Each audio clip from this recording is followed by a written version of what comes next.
Yeah, Frank here has got his own billiard room. Yes, it's what do you call it, Kramer? Billiard room. No, not billiard, not the billiards. It was billiards room. Come on already. Come on, we call it the place to be. The place to be. Yes, the place to be. Then I shall be there. Now, it's time. Live and in living color. The Grandy Man can. Time to play the game. Well, you always left me satisfied and smiling, so. That's what she said. Why do I want this? I want to make bank, bro. I want to get ass. I want to drive a Range Rover. Place to be Nation, Scott Criscola and Justin Rosero. This is the Place to Be Podcast. Very nice, Mr. Criscola. Oh, I'm sorry, Dennis. Isn't that what I just said? What is wrong with you? Is it the Pelicans? I didn't know it was the Pelicans. Oh, I know nothing about the word Pelicans. Yes. I worked during the fucking day, okay? And so then I'm doing this, and then he touches me, and I swear to God, this is probably one of those you want to pull out the audio for your promo. He touches me with his voodoo stick.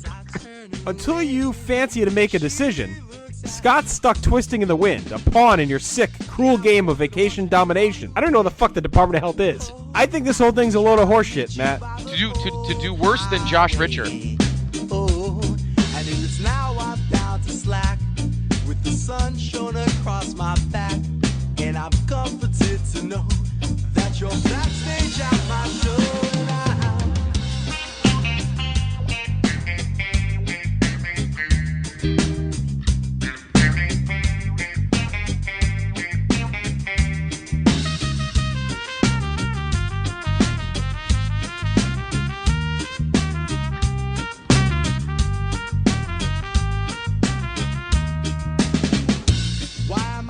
Place to Be Nation, welcome back to another great episode of the one and only Place to Be podcast. I am your co-host, Justin Rosero, coming at you live on this old school Monday night.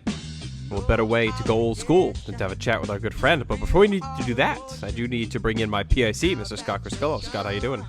JR, you look fabulous in the powder blue blazer tonight, I must say. Thank you. You have powder blue on. I was pressing it all weekend. Yes, and in honor of Bruno, I'm wearing the old Championship Wrestling mustard yellow blazer tonight. So, welcome, PTB Nation, to episode 203 of the Place to Be podcast. I forgot to open the thing. 203. 203 of the Place to Be podcast. And it is Monday night, of course, old school Raw going on as we speak. But, of course, I will DVR that later. You can check out my blog on bigelow34.proboards.com and the premier blog on Wrestling Rambles. Yes, Mr. Scott Criscola getting syndicated. Look at that, huh? Big time on us now. It's like, hey, I show up for every episode. All right. JR, it is 203. We are switching things up a little bit tonight. We're at the mercy of our guest. Whenever we can be granted to be at his presence, we have to jump at the opportunity, of course. Now, I've been hurting all day, so I'm going to try and pull it together. I went through an entire box of tissue at work. So I am not in good physical shape, but I had a giant piece of salmon that I grilled for dinner, so my brain is sharp and ready to go. I'm hydrated. Were we watching the Brian Pillman documentary today? And that's why we had the box of tissues. Yes, no. And we are ready to talk some 1998. So to finish off that year, of course, we're moving into 99 this week later on with Mike Rude on Wednesday. But before we get there, we're going to put a bow on 98. All right, of course, joining us now, the great, the effervescent, the voice of Ring of Honor, Mr. Kevin Kelly. Kevin, welcome back as always. Howdy, boys. How's everything? Good, Kev. Yeah, we're doing Good well. to talk to you again. Yeah, same here. Busy week? It was a long weekend. We're taping this late on Monday night after a robust weekend of Ring of Honor action for the 11th anniversary. The taping 4 hours of TV and flying home, going to work today. So, yeah, busy weekend for you. The pay-per-view on Saturday night, and then busy Sunday. So yeah, you definitely took it to the limit.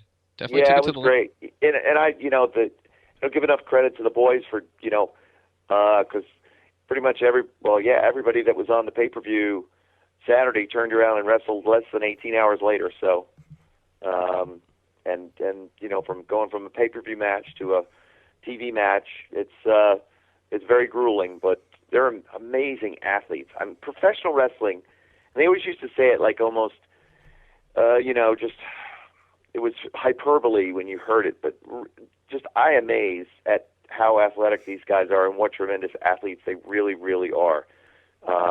Because when we were kids and before us even, there were some guys that didn't look too athletic, but they certainly could wrestle in that style, in that era. But what these guys are able to do today, there isn't anything else like it. I mean, there's other fighters and stuff like this and other athletes that can go, but the physicality, the pounding, it's just it's unbelievable. So pay-per-view looks like it got some pretty good reviews from what I saw with the whole stuff with Scum turning and expanding, trying to take over Ring of Honor. Carino is a habitual liar, and normally we don't, you don't believe a word he says, but he was actually right for once. So, but he does have a great track record because he has put a lot of companies out of business. Yes. If there's somebody that's going to, put the nail in the coffin and shut us down in Ring of Honor once and for all, Carino's a great guy to lead the movement. It looks like a pretty good card shaping up for the show. We'll be in attendance at WrestleMania weekend. One of the Briscoes taking on Steen, correct? Yeah, Jay's wrestling Steen for the world title, and let's see, Red Dragon, the new tag team champs, defend against the American Wolves, and Lethal and Steen. No, Lethal and Elgin. Lethal and Elgin. Winner gets a future world title shot. Yeah, looking forward to that one. Is Shelton and Haas, is that set? Shelton and Haas, yep. That'll be good, too. Shelton versus Haas. Yep. I got to find out if that's the first time they've ever wrestled.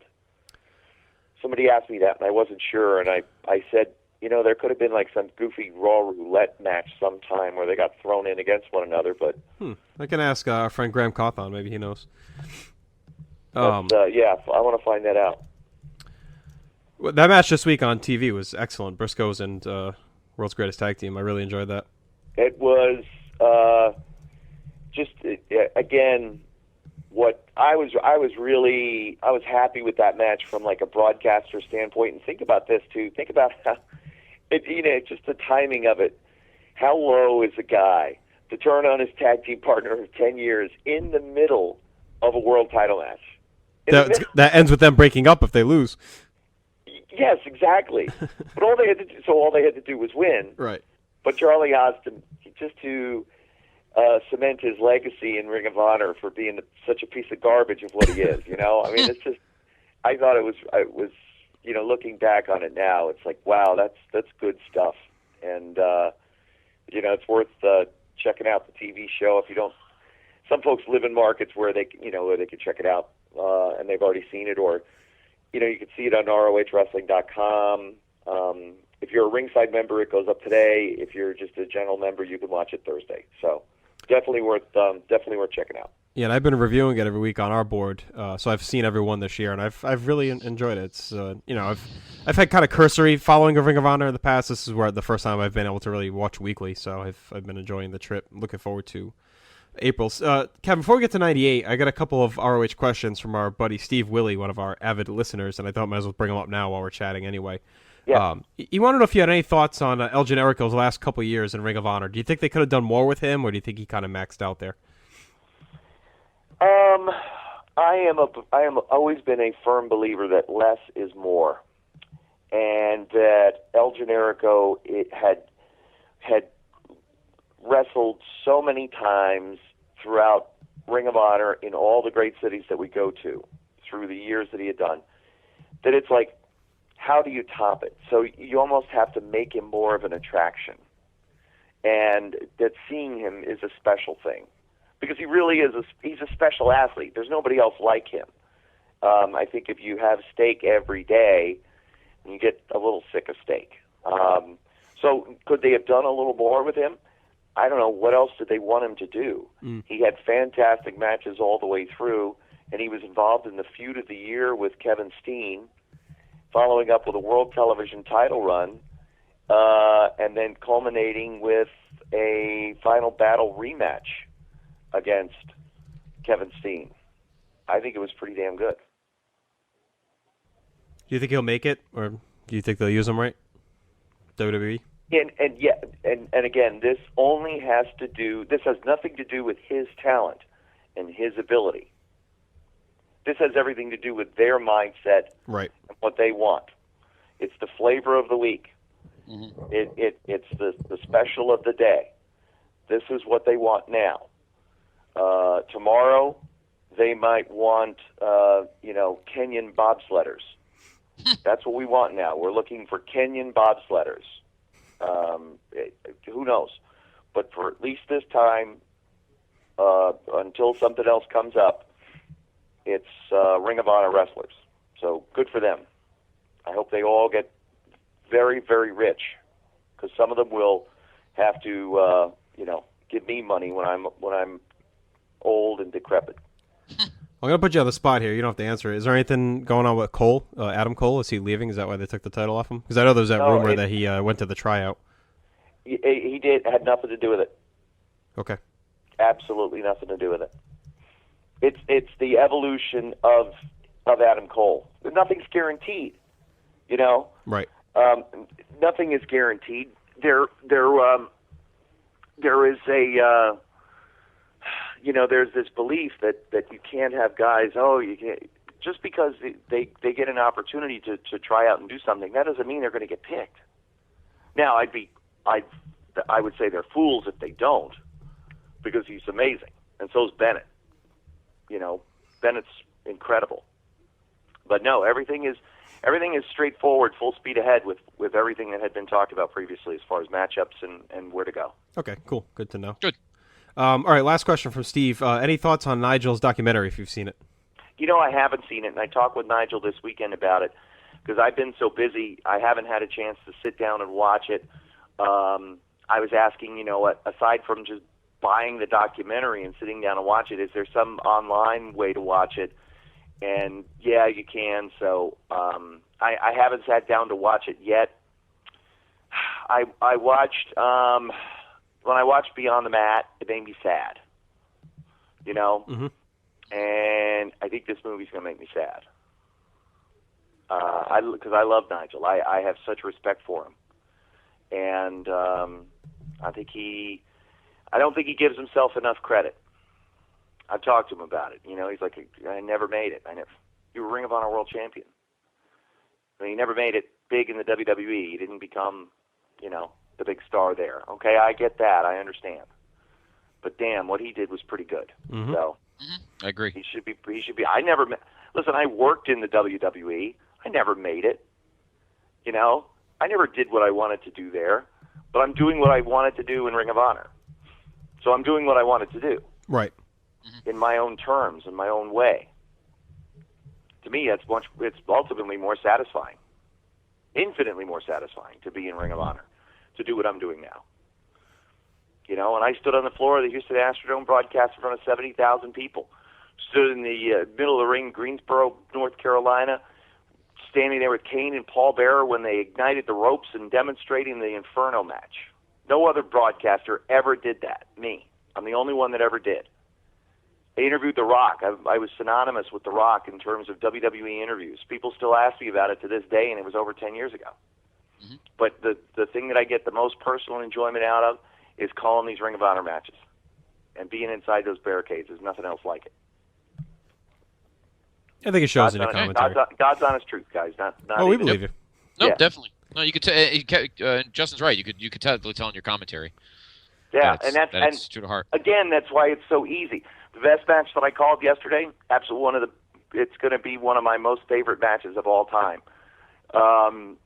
It was Red Dragon, Fish and O'Reilly against Forever Hooligans, and for a TV match, with the Wolves doing commentary with me, and Davey and Eddie, we had a conversation. I asked them questions, because Davey knows Rocky so well, and they didn't always get along so well, and Eddie rivals with Bobby Fish in ROH, but his tag partner in New Japan, or in Noah rather, excuse me.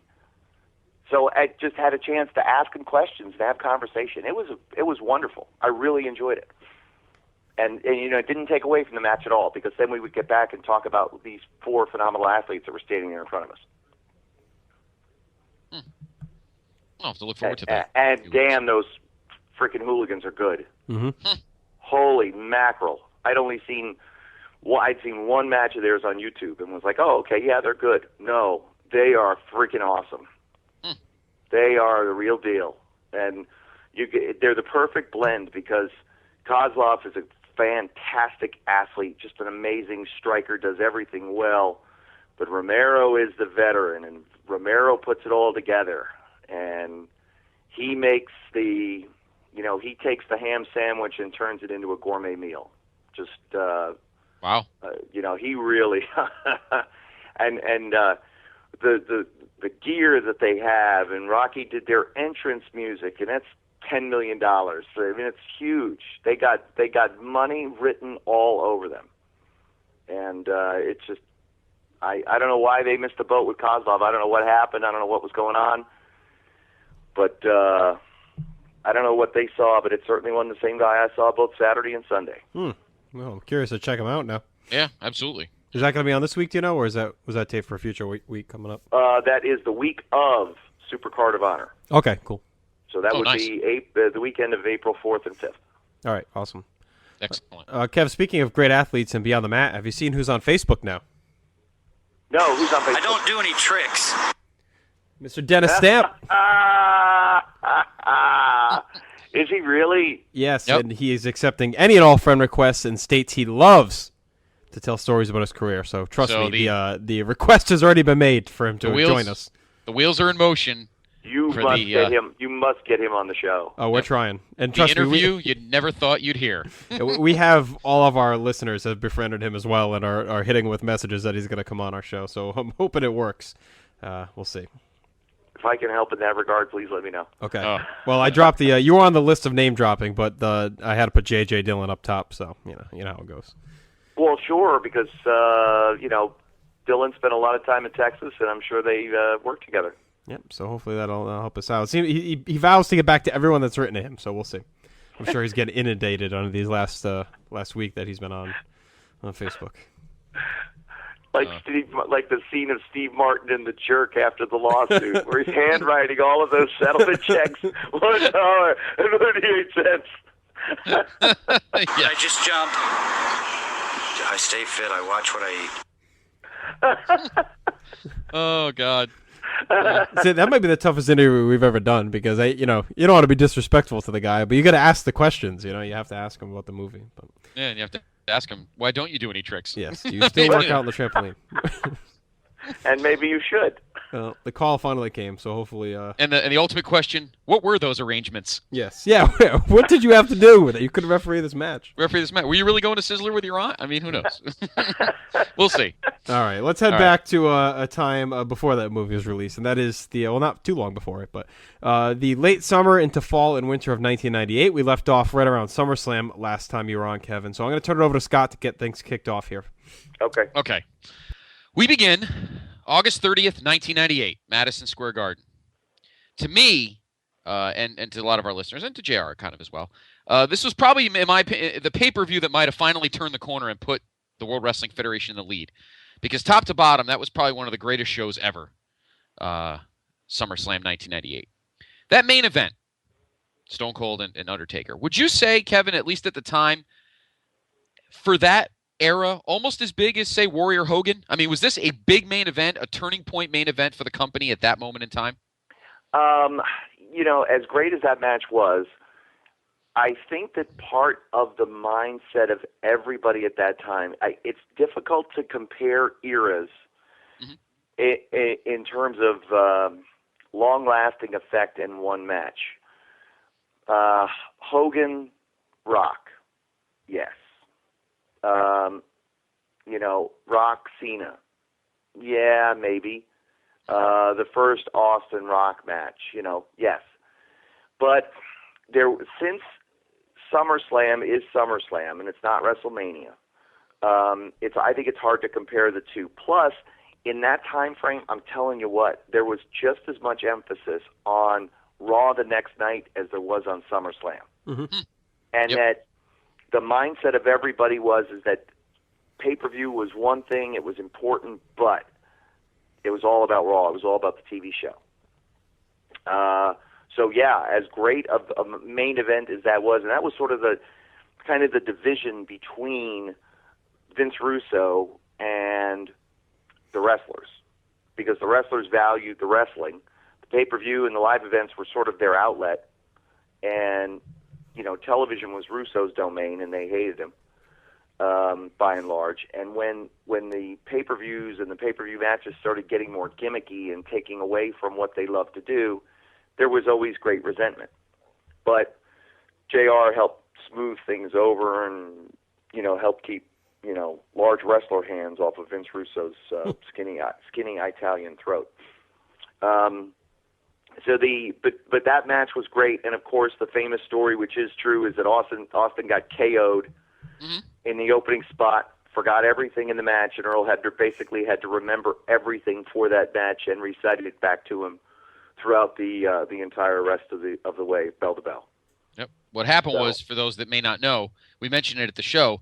What happened was Taker was going for a backdrop, and Austin pounced off the ropes, and he did, the usual, I'm not going for it, so he kicked him in the gut, and Taker lifted his head up, and Stone Cold kind of was sticking out a little too far, and the back of Taker's head went square into Austin's chin, and pretty much, like you said, Kev, pretty much knocked him into next Christmas. And he was definitely a little punch drunk for the but I still put on an awesome match, even not knowing what the hell was going on. Still a pretty good match considering he was half out of it. Right, and literally at that point, if it was a different time, if that was today, what would they have done? And if it's not the right mix of guys, think about, Scott, what you said about how great that match was, but yet how close it was to never being. Yep. I mean, if that concussion that he got, because that's what he got, if that concussion was perhaps just slightly more severe and he's out cold, now what do you do? Yeah. You ring the bell and you try to figure your way out of it. You run some guys in, and you're going to get pelted with garbage because the people are going to hate it, but your main event just got knocked out. There isn't anything you can do, with Kurt Angle and, the next year, which we'll talk about, I'm sure, in a few months. Knocked out cold. Yep. Yeah. was supposed to be knocked out. Well, they're being knocked out for real. Yeah. I mean, it's amazing. It's amazing it doesn't happen more. I mean, through all the matches in history, you'd think it would have happened a little more often than that. And also, even one that I always think about is the Royal Rumble. What if the winner accidentally gets knocked out over the top? Then what? Is there a contingency plan back there for that? That's a very good question, and I never heard of one. And I think it's more of that just won't happen. Well, I mean, the two closest you think of would be, I guess, 1995 and 2002, because both Shawn and Triple H pulled some cat skinning. And what if the camera catches both their feet? Then what do you do? Yeah, right. Kevin Dunn switches the camera. I mean, it's like you don't know what to do. Was it Brett and Lex? Yep. Yeah, okay. Now, was there some TV shenanigans with that? Or was it legit? Haven't we heard? I thought someone. It was planned. I'm not sure if that's right. It was definitely planned. Well, no. It was planned, but did it come off planned? Or did it come off? Or did they edit it to make it correct? For people that are with it, because I was actually there, but I was way up high on that show. But people that were ringside later have said that you could tell Luger hit first, but they never really showed a good angle. They'd always kind of freeze it as they're about to hit the floor. I think it was about almost as close as you could get the way they did it. Well, look at 2000. Look at 2000 when Big Show and Rock fell out at the same time. And, people say Rock's feet hit the ground, but he just bounced back up and Big Show rolled, but the camera didn't show Rock's feet. That was a whole big thing. Yeah, because I remember they were trying to say, well, because Rock didn't Rock kind of land on Big Show a little bit? Yeah. And kind of rolled over. Yeah. Yeah, but right, and I remember that conversation then going back to Brett Lex with, well, did it really happen that way, or is this, because if you think about it, other than Shawn, Triple H, they're kind of 0 for 2 in those deals. Right. Where there is, what happened? Well, clear video evidence shows that, dang, it was close. But Big Show had a hell of a bitch. And they played it up on TV. I remember it being really, really good because he was justified. He was right. Mm-hmm. So, that's very interesting how that all came about to be. But yeah, it's funny how certain elements, can affect the outcome of a match, and the main event was affected, albeit, no one ever knew except the guys inside the barricade that Austin, half of the main event and half of one of the best matches in the Attitude Era of WWE got knocked loopy in the first 5 minutes. All right, so also around this time, leading into SummerSlam, we saw the return on screen of Shawn Michaels. Came in, did some commentary, and mainly just playing babyface. Was he supposed to stick around at this point? Any idea when he'd be back, or is it still just kind of, wait and see? It was wait and see. Let's see how Shawn is. Let's see how Shawn feels. I remember really enjoying Shawn's commentary, and I talked to him about it. I told him, I said, listen, you could do this. You can do this. You have a great voice. You can really, and he was into it. He was enjoying it. I told him I would help him in any way I can. If there was any, with preparing, with showing him how to do whatever, because I thought he sounded cool. I think it all blew up a few months later at the Boston Garden, actually, when Shawn showed up and he hadn't been told what he was doing. They'd gotten him a ticket, and when he got there, they, I guess Russo had nothing for him or something like that. There was some big miscommunication, and so he kind of flipped out, and then he wound up staying home, I think. Well, he does come back later in the year. We'll get to that when he shows up as the commissioner and all that stuff. This is like just for that few weeks he popped in as a commentator and did some stuff with DX and whatnot. But all right, Scott, go ahead. Ask about your boy. Also, at that night at the Garden, Kevin, besides Austin Taker, was that very, very well done Rock Triple H ladder match for the Intercontinental Championship, which, of course, Triple H won. How big was that win for him that night in terms of elevating him at that moment? It was a pretty big win. Rock was on an awesome roll as IC champ. He held it for pretty much the whole year. How big was the win for him that night in terms of elevating? And then, of course, he hurt his knee and ended up having to forfeit the title a month later anyway. I think that it was, again, always trying to prove his worth in a big spot, but there was an injury. Everybody forgets he was very injury-prone in the early part of his career. Mm-hmm. Yeah, he was. Yep. And a series of ups and downs, and knee was bad, and back was bad. And so, there were some questions about durability at that point. But, we knew he could deliver, and he certainly did. I just remember Mark Henry being involved in that match, just going, why is Mark Henry involved in this match at all? He was involved in that match, right? Oh, yeah. Yeah, because he had the thing going on with China, and then that gave her the opening to get involved. And they did, gave Rock the nut shot. I think it was partly to help start the split of the nation, maybe. So give Rock kind of a reason to say, leave me alone. I'm on my own, kind of thing. Yeah, I guess. Ugh. So okay. So around this time too, Kevin, right before SummerSlam, Sunday Night Heat kicked off. Any thoughts on the addition of that show? Memories of it on the early days? The vehicle for Shane McMahon to be a color commentator. I liked Shane a lot. I worked with him. Mm-hmm. Nice guy. Just mentally exhausting to do commentary with, but fun. But wanted to get it right, but had ADD. Really? Oh, yeah, wicked ADD. Wow. So, it was hard to get him to settle down and focus. Was that commentary all done live early on, or did you do it in the studio for those first couple months? Because he was a big deal in the beginning. It was, and it, just like with everything in WWE, we'll do it live, pal. It starts off live, it's going to be this big thing, and then eventually it settles into, we'll just record it in post. So that's what when I was doing them with Shane, I was doing them in post in Stanford. Mm-hmm. So 1 hour of heat took 4 hours. Me and Terry Taylor, me and Jim Cornette, me and somebody else would do it. 1 hour would take 50 minutes.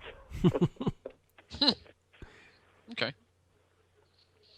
Also at the time, the roster kind of expanded. We had some young blood started to come in. Guys like Droz and D'Lo came into his own in '98. And then, of course, the Brood, Gangrel, Christian, and Edge, a guy that, of course, would really, both Edge and Christian would blossom from this crew. Val Venus. What were your thoughts on these guys as they were like burgeoning in mid to late '98? I was getting really happy for them because, again, as we talked about last time, having seen them from the first time when they came down and did that one camp with Dr. Tom and Dory Funk Jr., and then being able to see them get off and get running. Plus, I was really happy for Dave Heath and as Gangrel because he was a friend of mine from Florida and still is to this day. And I just think he's, Luna's longtime husband, I thought was just a cool dude, and I was really, really happy for him that he was finally making some money and doing something. Yeah, I remembered him as the Vampire Warrior always popping up in the PWI 500. He was always kind of on those rankings in there, and see him pop up. I feel like of the Brood, though, Edge and Christian just kind of took off, and I feel like he got a raw deal because when they first started, he seemed to be the guy they were mainly focusing on, and he had the awesome entrance and the music and the sunglasses and everything else, and then he kind of just faded off. Anything behind that? Anything backstage, or do you think they just saw more in Edge and Christian? Well, I think that splitting them using. I think it's the natural evolution of pro wrestling, is that you use something bigger to introduce somebody new, let the audience get to, let them marinate on these guys for a while, and then let's start to see some of their real personalities and some of the things that they can do. So it was what it was. And Dave was kind of, he had, injury here, injury there, this torn, that torn. So he was dealing with some nagging stuff, but nothing that really prevented him from being able to go. Just maybe some things. Maybe they had kind of done a lot of stuff with him, and what are you going to do with a guy like that? Is he a main event guy? Could you have Gangrel, WWE World Champion, Gangrel? That was the age-old question. Could you ever hear, the new WWE Champion Val Venus? You're not going to hear it. That's why you're never going to hear WWE Champion Dolph Ziggler. Do you I lost my train of thought now. Because I blew you away with that Dolph Ziggler. Yeah, you made a good point. Now you knocked me off track. What do you think of? I'll pick it up here. What do you think of? What do you think of D'Lo? Because here was a guy who, he was a little out of shape in the beginning, and then kind of trimmed down a bit, and then suddenly he just took off. Well, D'Lo was good, and he had come from Smoky Mountain and was just put in there as a guy who could, because they wanted to do the nation thing and get that started, and have we called them the Bowtie Brigade. But they couldn't work. I think some of them were Ahmed Johnson's friends, but none of them really knew how to do anything except for D'Lo. So when they needed Ahmed Johnson to put somebody through a table in that match, I think it was at the Royal Rumble, that was where it became D'Lo. And he did good, and he got himself a job out of it. And that's pretty cool. That here was a guy that just got a booking as a one-time thing, and it turned out to be a hell of a long career. So, but yeah, very talented and could do anything. Fantastic athlete. Didn't always look like, certainly didn't have the Adonis body, more the Adrian Adonis body, but it was Thank God. He could work though. He could really go, and great personality, really good dude. You think this is my point, I just remember. Do you think Gangrel was ahead of his time? Do you think if he came in more the 2000s when the vampire shit was taken off in pop culture, maybe could have been a little bit something bigger? Oh, well, yeah, but I think that the entrance that I think when you talk about what fans remember, they will remember that entrance and that music. To me, it wasn't about him being a vampire. It was more just him being spooky cool, because I wasn't ever into the vampire stuff, but I just remember, of course, fangs and blood in a chalice. What else is he? Right. Stupid ass. But, he also wore the puffy shirt like on Seinfeld. Yeah, we played that clip last week when we were talking about him, the pirate shirt. That's great. But it's so yeah, he could have. If Twilight would have come out, at the same time, oh my gosh, forget about it. Yeah, he would have been huge. I know you like when we give you homework assignments, so here's one for next time you come on. Think about where does Gangrel's entrance rank all time with of entrances, wrestling entrances? Okay. We'll break that down next time you're on. Yeah, I mean, it was groundbreaking if you think about it. It was awesome. It was phenomenal. Big time. It was, just the idea of being able, wait a minute, we can cut a hole in the stage? Yeah. In this graded rampway stuff? Yeah, sure. We can put an elevator in it? Yeah. Damn. We can have fire blowing all around it? That's a good, the Ring of Fire, too. That the homework assignment is a good one. And you know what? If fans want to help me, let's do this. Fans can help me on Twitter at @RealKevinKelly, and let me know like the top 3. Where does Gangrel's entrance fit in entrances? I like it. And we'll go from there. They should be able to do that in 140 characters or less. I think so. And of course, you got the head bob with the music, made it all come together. Right. All right, so we move on to Breakdown in September. Kind of a weird. Scott's top 3, by the way, though, JR, is Triple H with DX, Triple H the game with Springwater, and Triple H with Motorhead Live WrestleMania, and Hunter Hearst Helmsley with the piano music in the background. An FYI, Hunter Hearst Helmsley was also Triple H. Yes. I loved when he was with the Blue Bloods and they had that entrance as Jean-Paul Levesque. His greatest entrance ever was with the awesome purple coat as Terra Ryzing. Okay, yes. I wish I had that purple coat. That was on a. Oh, all right. Don't worry about it. Let's go back to that. No, I'm just kidding. Go ahead. Breakdown. All right, Breakdown in September. Weird mix of matches, Kevin. A lot of just random guys thrown together. A lot of these young guys. Was this a pay-per-view just to showcase some of these young talent, or was it due to the schedule? Because those weeks between SummerSlam and Breakdown, the Raws were all over the place due to the U.S. Open. So I think there's only one actual Raw in its normal time slot. So was this looked at as just kind of a throwaway? We need to get this show out of the way to keep moving along, or was there a reason we had these weird matches with the young talent all matched up on the undercard? What was the main event? That was Taker, Kane, and Austin. That was the triple threat where they both double pinned him, and then Vince takes the belt and goes, "You don't have it anymore," and he gives him the finger as he's driving off to end the show. Oh, that was in Chicago. No, that was in Hamilton. Judgment Day was in Chicago. Breakdown was in Canada. I know, I was at it, but wait a minute. Wasn't that the same finish that they did in Chicago where Vince was in the wheelchair? Yeah, that one. That's Austin was the ref. Yeah. Oh, Austin was the referee. That's right. Vince cutting the promo. You're fired. Yeah. You're fired, and then they showed him up in the skybox. Yeah. And that's when Owen Hart was in the office on the phone when he opened the door. Oh yeah. I don't remember that show at all. Well, that proves the point, I guess. It was it was a weird show. Hang on, I want to read you the card because I'm just curious your take on it, because we talked about it a few weeks ago, and I think it's just a forgotten show. It's just kind of out there. Hang on one sec. And there's actually a match on here that was part of your homework last time. We'll see if you remember about it. I know you're exhausted, but all right. Owen Hart defeated Edge in the opener. Al Snow and Scorpio defeated Too Much. Mark Merrow defeated Droz. Bradshaw defeated Vader. D'Lo defeated Gangrel. Rock beat Shamrock and Mankind in a cage. Val beat Dustin. DX beat Jarrett in Southern Justice. And then the main event, Kane and Taker defeated Austin. Oh my gosh, what a horrible show. Right? It's all over the place. Yeah. That's a Russo show right there. That was all his nonsense from TV. Yep. You know what may have changed around that time? Because there was a point where Jim Ross was booking the pay-per-view matches, based around what they were doing in live events. Mm-hmm. Mm-hmm. And then, so they would have, okay, here's your pay-per-view matches, and now you got to write your TV around that.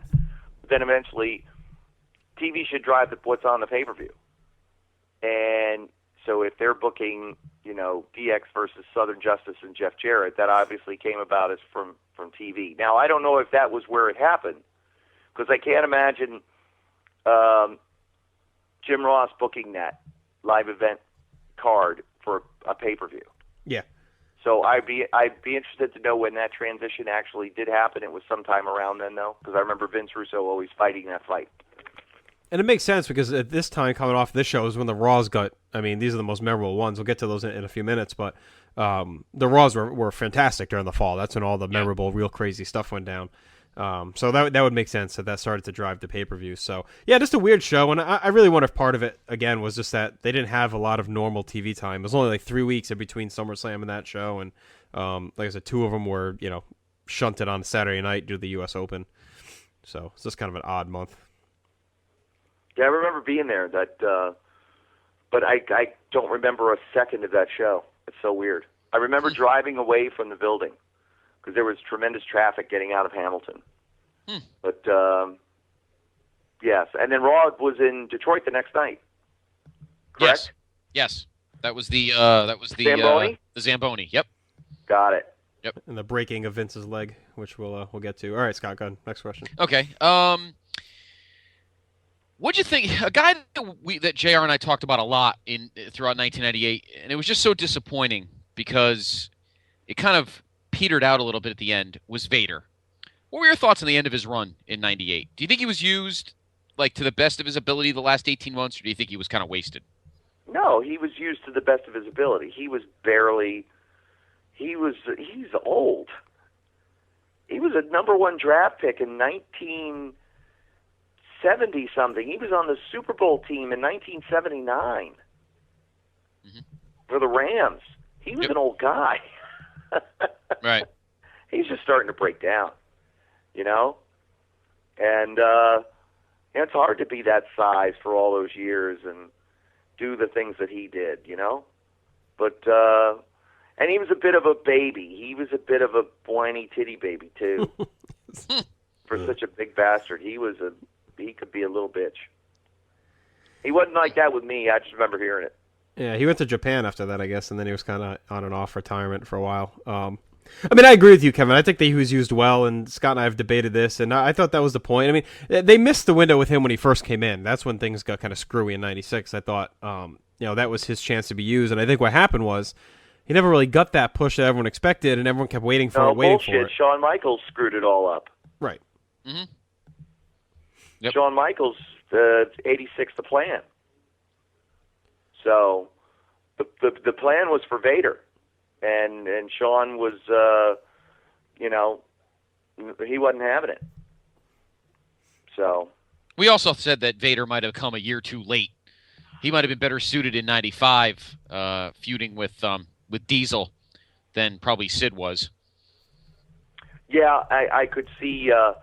I definitely could have seen good matches out of that. I also could have seen, Nash probably try to kill him, or those two guys fighting. That would have been entertaining too, though. Yes. Yeah. That's always. I think that's good for business. Yeah. Yes, that it would have been better than Mabel as King and at SummerSlam. So we'll take anything, whether it's a legit brawl. You take it back. Absolutely. I swear I'll hang this phone up. There is nothing better than King Mabel. Well, the key was Sir Mo, so as long as Vader had him, you would have been all set. Yes. We all knew why the batteries were being thrown. It was definitely not because of the result of that tournament. They kind of melted Vader's mask down into a chain. Just to say things in a shocking fashion and get a laugh out of everybody. I could say this because he's dead, but Gorilla Monsoon would just make sometimes the most racist comments in the broadcast booth while we're taping like international versions of shows. And before I started, this was a famous story that was attributed to him, and he did it with me a couple of times, just to bust the producer's balls. Tommy Carlucci, who's still there and a great guy. Yep, I heard a lot of stories about Tommy. Yep. Yeah, what a good dude. And so anyway, he always produced Gorilla. And so he's producing the international shows, and Monsoon would just slip something in, making sure Tommy's paying attention, and Tommy, you'd hear him over the headset, stop. And Gorilla would go, what'd I say? What? You'd be like, come on, Gio, you can't say that. Well, I think they were doing the pitch for SummerSlam where it was going to be Mabel versus Diesel, right? Isn't that where it was? Yeah. Yep. Pittsburgh. Okay. Yep. No, it was in Philly, right? Philly's where he won the King of the Ring. Philly was King of the Ring. SummerSlam was Pittsburgh. No, I know what it was. So they're doing the recap package on the King of the Ring. Okay. Philly, for whatever reason, was the key to this story, this horrible racist story of Gorilla Monsoon. But he says, and so Mabel becomes king, and the city of Philadelphia celebrated this. There was not a chicken wing, barbecue rib, or bottle of malt liquor to be found. What? I swear to God. And that's what Gorilla, she said, stop! I really yelled, like, what are you doing? Oh, God. Oh, God bless you, Gorilla. And he just, like, no-sold it, like, what, Tommy, what? Can I not say, all right, well, let's go back then. Let's just go back before. Yes, let's go back. Oh, God, that's awesome. I mean, how horrible is that? Well, you know what's funny about that story, Kev? And just on a side note, there is a hilarious, and JR and I found this a while back, there is a hilarious stand-up Mean Gene promo. It's on YouTube. I think it's early '85. I think Gorilla probably wrote this promo.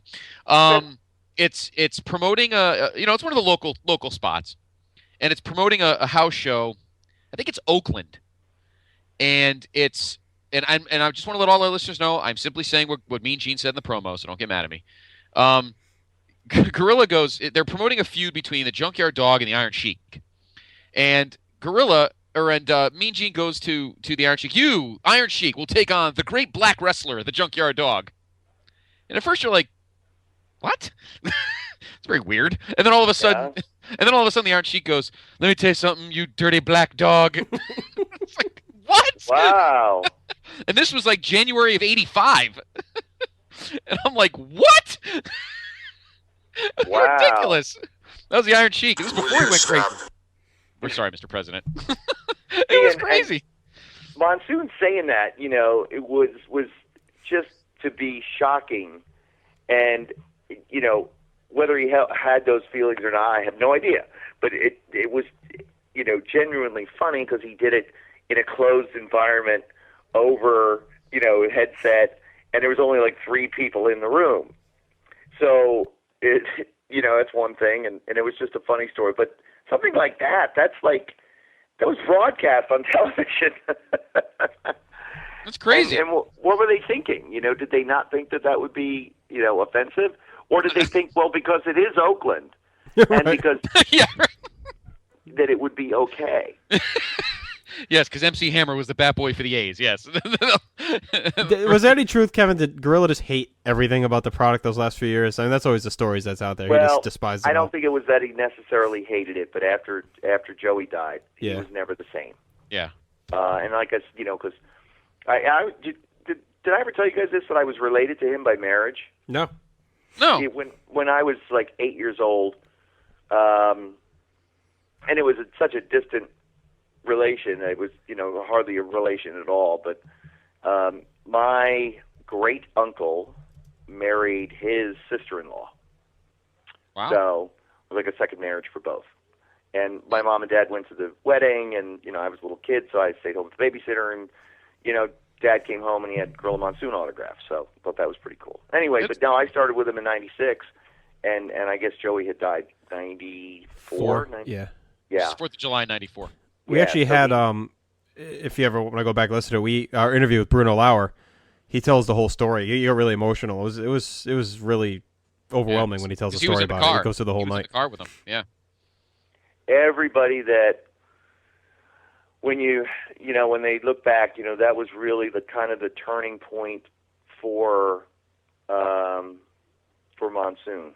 And you see this big, strong, guy, and the way he carried himself, real, kind of a Renaissance man in pro wrestling, college educated, businessman, just smart, broadcaster, synonymous with the product, several generations, and the death of his son really kind of was the beginning of the end of his life.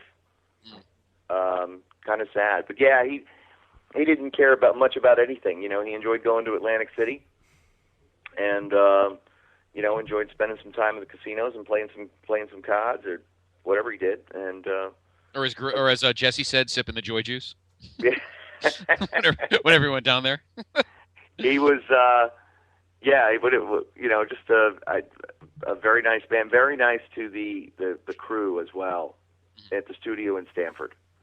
Like, Tommy and Jill Clark, who did makeup for a long time, and John, who ran camera. There was a lot of people. John, what was his last name? McClure? John McMahon. It was, but always very nice to people. Everybody loved Gino. 20 more action still to come. Oh, debut a new Gorilla clip. Nice. There you go. Got to put that one aside. All right, so the great Gorilla aside, now we move on to Al Snow, of all people, storyline. Seemed like he was in earlier in the year. He left, came back. Seemed to set up a pretty big push. He had the feud with Commissioner Slaughter, where he won his spot, and from there, it seemed like it kind of quickly petered out. Was there supposed to be more? I think it was in Beyond the Mat, where Snow says he was promised a big run, and he didn't feel like he was met on that promise. And what was the plan for Snow when he came in from ECW? I think Vince McMahon was like, "Who? Who is this?" This was just Vince Russo filling out the undercard, and coming up with ideas. And then finally, when Vince McMahon would go, "By the way, what are we doing on the undercard?" Well, we've been running with these angles over the last few weeks, Vince. You should know what we're doing in the undercard. But regardless, Al Snow, and they're doing this job squad thing, and what is that? I could see it being something like that. Yeah. Who knows? He was over, though. I mean, he was over big time in ECW, but those first couple months, I was at a Raw in Lowell right after SummerSlam, and I remember the crowd was going nuts when he came out and they passed out the heads and all that stuff. But south of North Carolina, let's say. Yep. Al Snow did not get a thunderous ovation. No, it's too bad. In ECW towns, yeah, sure. But,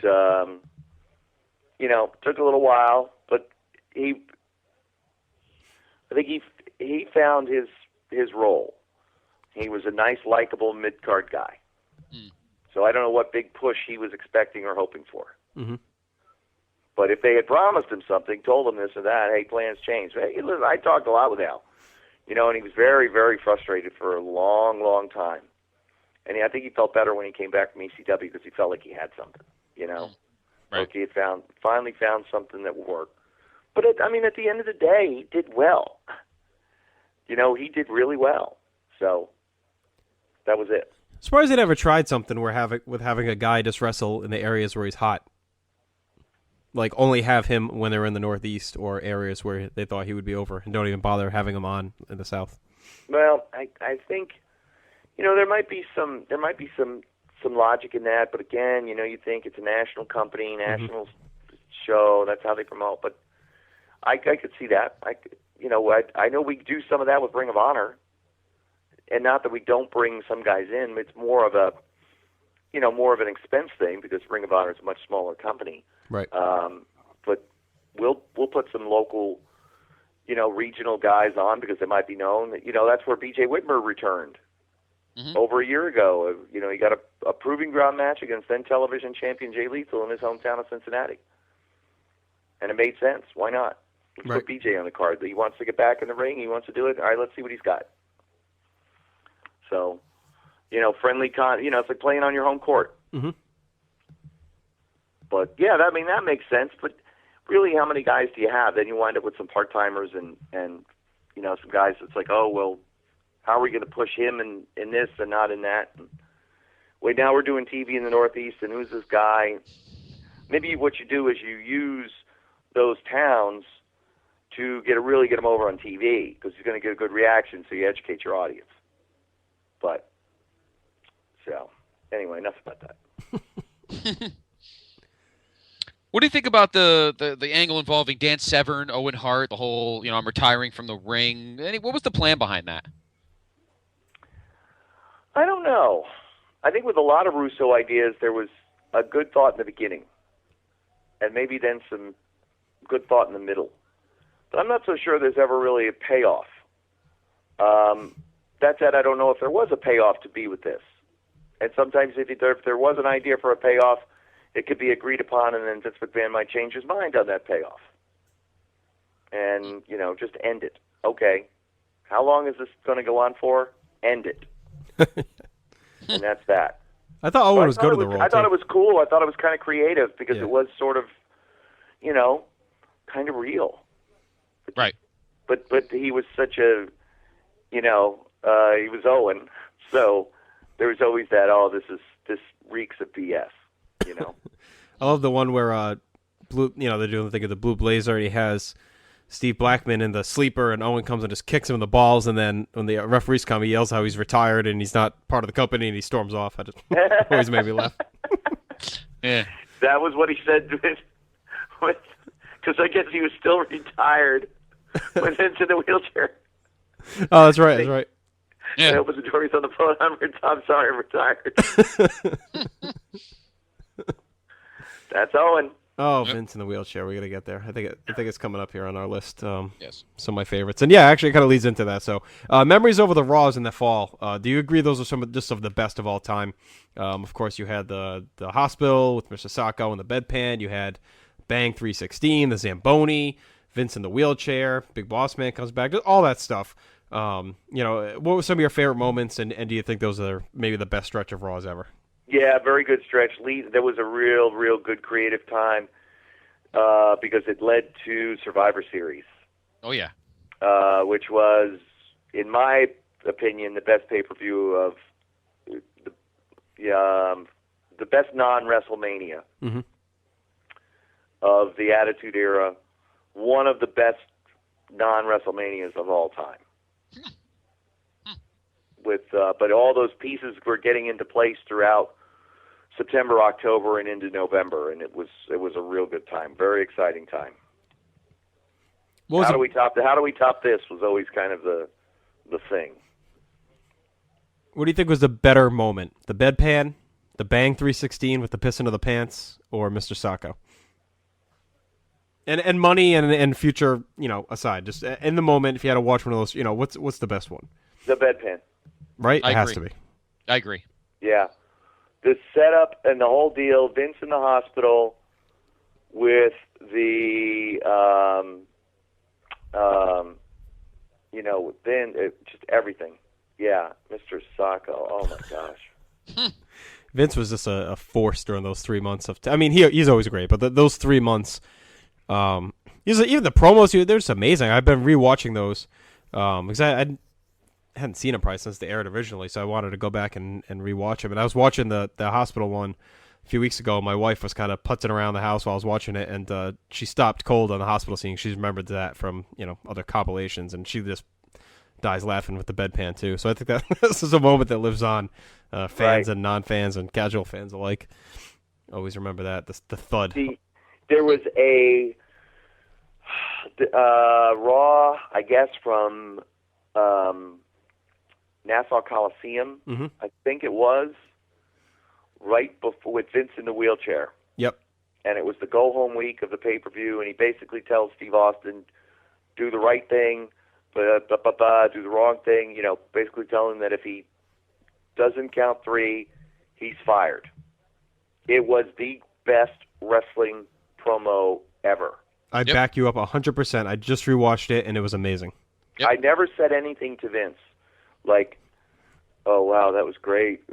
But that one I went up to him, and I just had to compliment him, because he would come back through, and it was always like, well, I think that worked, or something like that, something. But as he came back through, Vince, that was the best promo that I've ever heard in my entire life. That absolutely killed. You nailed it. Yep. He was like, thank you. But yeah, I just had to say something, and I don't care if I look like a big mark in front of the boss. Yeah, with stuff like that, it's worth it. That was just iconic. Just stood there, and with the way the light was on him. Yep. Because he was on the stage. Yep. And the red light caught kind of the profile of his face, and he just didn't miss a syllable. Nope. Every word perfect. Perfect. It was amazing. Yep. And that was the same night that the convertible got cemented. That was the payoff at the end of the night, right? Yep. Yeah, great. Those were all, again. And Vince, it was just locked in during this time. And I love the unveiling of the Boss Man. That was great. Comes back in the mask, looking in good shape. So I was always a big Boss Man fan growing up. So I remember freaking out when he returned. Right. Yeah, it was great. The whole corporation being formed, I thought that was fantastic, and that kind of leads to our next question, Scott. Yes, a guy who had a pretty good first half, but might have been kind of losing steam a little bit. Definitely had a change for the better in his personality, if you will, and that was Ken Shamrock, who had a mega heel push. He pretty much became a cyborg and just started killing guys, and of course would eventually become the Intercontinental Champion. He won the tournament that, of course, was created when Triple H had to vacate it due to the injury. And that was that night in Nassau as well. Yep, that was the Nassau night as well. Did you like the new heel Shamrock? Did you like the change in character? And what were your thoughts on the tournament for the IC title? I really don't have great recollection about that. Isn't that funny? I thought he had kind of peaked. I don't know what it was. In general or in that role? In general. Okay. Oh. Because when he started, the cupboard was bare. But then as more and more guys came in and got over and felt fresh and new and different, and he started to slide down the card, the thing with Severn never materialized. I don't know what it was. I don't know whether maybe it was just because there was always the belief that he was a little bit wooden in, promos. Just never could connect to him emotionally the way, you could with somebody else. And there was always something there was always something very shady about him. I don't know whether it was just or not, but there was something that was just kind of shady about Ken Shamrock. Really? Yeah, I liked him. I didn't dislike him, but I just was always like, he seemed like kind of a dark dude. I know he had a crummy childhood. Right, yeah, he had a messed up past. But, yeah, there just wasn't anything about that time with him that I really remember as being, like, standout. I just remember it being, like, I remember everybody hates tournaments on TV, WWE, I love that one. The matches don't get enough time. We're crowning a new Intercontinental Champion. The title doesn't mean anything. To me, it was sort of like, Well, his renaissance is kind of short-lived. It's only like a few months, but for that fall time, he was just, I don't know, I think he just found his niche as just a guy who doesn't talk and just goes out and beats the piss out of people. Well, who were some of the people that he was wrestling, and who was he being this cyborg against? Because I really don't remember that. Well, the night of the tournament, he beat hang on, let me pull it up. I know in the finals he beat X-Pac, and he just mowed through him in the last match. And then I think he beat Val, maybe? Hang on one second, let me pull it up. On the pay-per-view after that, Judgment Day, he fought Foley, and that's where Foley made himself tap out. He put the sock in his own mouth while he was in the ankle lock. Shamrock defeated Steve Blackman by submission. Then he defeated Val by submission, and then X-Pac by submission. All under 5 minutes. He ran through them in the tournament. So 3 less than 5 minute matches to crown a new Intercontinental Champion.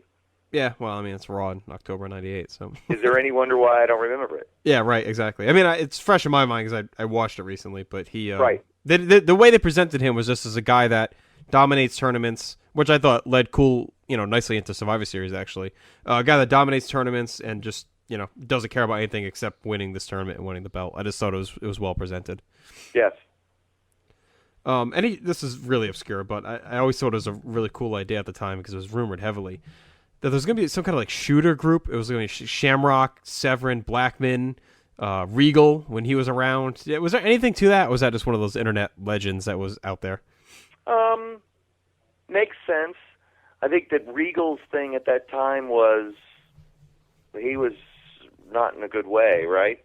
So right, yeah, he was briefly there. Yeah, and if he was like the conduit of the group, let's say. Yep. And we'll put Regal with him. When Regal came in all messed up, that would have killed any idea that was surrounding him. The man's man thing was bad enough. Yes. Except for the theme music. Which is still, I can hear in my head as I sit here. But I do seem to remember hearing something about that. I mean, it made sense that they're all there, and I feel like Dr. Death was rumored at one point, too, to be part of that, but I think it was mainly Blackman, Shamrock, Severin, Regal, I think.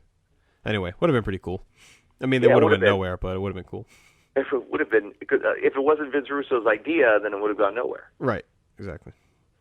We'll put leprechaun hats on them. We'll make them the Irish Assassins or something like that. Something stupid. All right. Well, speaking of weird angles, LOD at this time really kind of a mess. Droz is with them. Hawk's drinking and pilled up on the apron, puking in his helmet. What was the end game of this whole thing? Is there any truth to the rumor that Droz was going to end up being a drug pusher that was doping up Hawk so he could take his spot?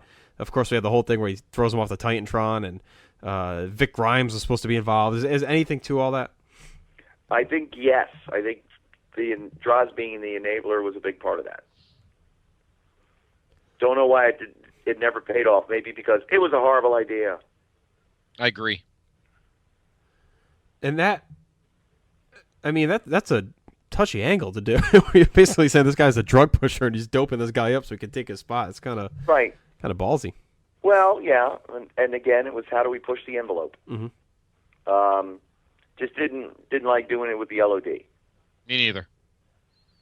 Anybody else you could do it with, just not them, Well, I mean, were they supposed to just get the win in the end? Were they supposed to Hawk gets clean and they beat the shit out of Droz and Grimes and get their redemption? I guess. Well, yeah. What was the payoff with Jake the Snake Roberts going to be?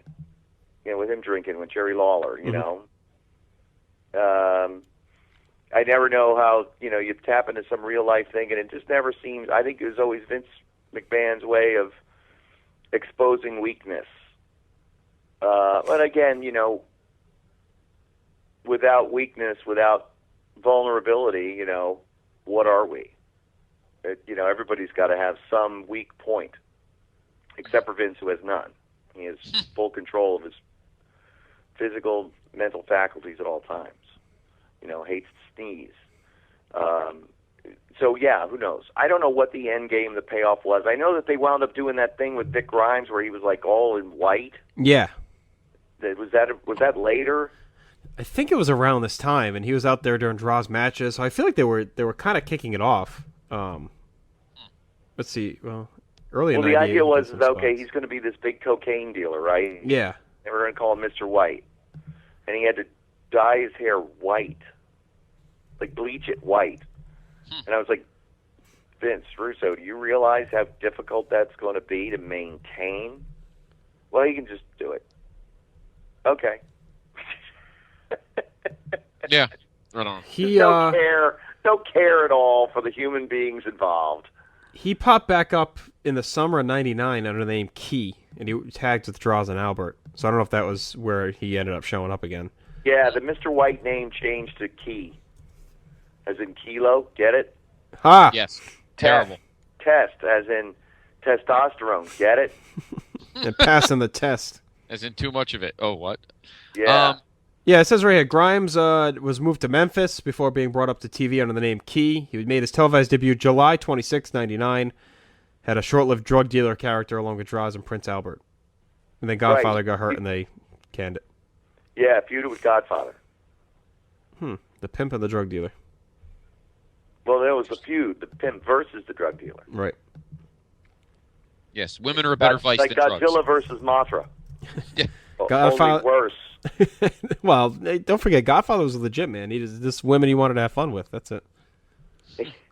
All right. Moving on. Well, they were on UPN anyway. That's what it was. I know. All right. One of the biggest upsets that occurred on pay-per-view at the end of '98 was when Mark Henry stunned the burgeoning babyface Rock at Judgment Day in Chicago. UPN. Jeez, that's old. I know, it is old. What was the plans for Mark Henry? And why that upset when Rock was on such a roll, as a growing babyface? I don't know. I never saw anything in Mark Henry. Nice guy. Very nice. Just wonderful gentleman. But just, to me, I just never got it. And I think it was just always that they had invested so much in him. They were always trying to get a return on that investment. And Rock and Mark got along, so I'm sure it wasn't a problem for him. But I bet in hindsight he'd probably be like, yeah, maybe he shouldn't have done that. But I don't think it hurt anything. It didn't hurt him. But ultimately it didn't help Mark Henry. Right, because they didn't really go anywhere with him. Billy Kidman beat Hulk Hogan. But Hulk Hogan was still Hulk Hogan, and Billy Kidman was still Billy Kidman. That wasn't going to change anything. Right. So, well, especially when Hogan's, he puts him over in one match with a bunch of gimmicks, and the rest of the time he's, ripping the shit out of him in every promo possible and can't draw and all this other stuff. It's obviously not going to go anywhere. Well, but again, so what was the upside of Mark Henry beating? Oh, none. Rock? Yeah, none. Yeah. I was just bitching about the Kidman thing. But he's Billy Kidman. He's still Billy Kidman. You can't powerbomb him. That wasn't going to happen. Well, that was the joke. Yeah. Can't powerbomb Kidman. Anyway. What did you think of the vacating of the title leading to Survivor Series, Kev? Did you like that? Or Scott's not a big fan of vacated titles, as he's told me in the past. How did you feel? It didn't bother me because they had a great plan for the Survivor Series tournament. And the payoff was so good that it allowed you to look past everything and allowed you to, have somebody there without necessarily having to beat them, but having so many contenders as you get into this tournament. So, did you think it was game? Did you think it was a surprise to take the title off Austin as quickly as they did? It seemed like they built so long to him finally winning. And I'm not saying I disagree with the move. I'm just curious, did you think it kind of was surprising that they took it off him that quickly? No, because they wanted to get it on Rock so that they could get it to Mania, right? Mm-hmm. So that Steve could beat him, right? Yes. Is that what happened? Yeah, that's what happened. It just seemed like it was a fine plan. I'm just saying, watching it in real time at the time just was surprising that this guy's supposed to be the leader of the company, and then they take the belt right back off him, like 5 months after he won it. But well, how did they do it though? Oh no, they screwed the shit out of him. Yeah, of course. So that's kind of good. That made you hate, of course, Vince McMahon even more. And then when he formed the corporation, he finally got the corporate champion that he wanted. Yeah, it was well done, and that's why I think the vacating. Go back and watch the Raw after Survivor Series from the Rupp Arena in Lexington, Kentucky, and the first segment is Vince McMahon introducing the new world champion, The Rock, and the heat, the absolute nuclear heat that The Rock had, that McMahon had that night was unbelievable. It was one of the best segments ever, and in terms of heat. Mm-hmm. And that place was freaking packed. There was like 22,000 people in there. Because Ruff's a big building to begin with, and it was either sold out or damn close. There was over 20. I know that night. Yeah, because of that leads us to the next question. Well, actually, just before that, too, and just to wrap the vacating part, I think it worked so well because Vince was such a strong heel character that it didn't matter, because he obviously had screwed Austin, and I think it displayed into the story very well. So that's it. I concur. We have a question about that. Kind of leads to that in a minute, but before that, Kev, we talked earlier about you and Shane when you were working on Heat together, but it was about this time that Shane actually started becoming an on-air character. Yes, he did commentary with you, but it was about this time he actually legitimately became an on-air character. He re-signed Austin to the deal. It was the whole big setup. Do you think it was a good move to have Shane into the on-air fold? Yeah, I did. My whole thing was I've always been a big soap opera guy. And there's always the son, the brother, the stepmother, the evil grandmother, the controlling matriarch, whatever. Wrestling always did well when there were family ties. The Andersons and their cousin, Ric Flair. They always found ways to relate people. And so having real relations and telling the real story of the real McMahon family, playing off of that, the feel of like a Dynasty or Dallas or something like that. Those nighttime soaps, a few years before, or any of the soap operas of the time. I think that's always a classic theme that you can never go wrong with in wrestling. Wrestling is, to me, it's comfort food. When you screw with the formula, it doesn't work. You can try to change it, but the simple things like family, emotions, good versus evil always works. And there was, for all the nonsense about the shades of gray, there wasn't a lot of shade of gray in this time period. The bad guys were bad and the good guys were good. The good guys had to do bad things to get back, but man, those bad guys did anything they could to think about getting back. And so yeah, having Shane involved, having the family involved, it was fine. And talking about great Vince promos, that one where Shane reveals himself along with Austin, Vince was fantastic in that one too, where he realizes that Shane's turned his back on the family and helped out Austin and everything. Right, and you think about all the mafia movies, everything like that. I think that was sort of one of the themes, and go figure, Vince Russo really being into something like that. But anyway, yeah, because he was a wannabe tough guy Italian, and so, but just any of that stuff where you talk about family and you talk about, you turned your back on the family. Wow, heavy. Particularly the McMahon family.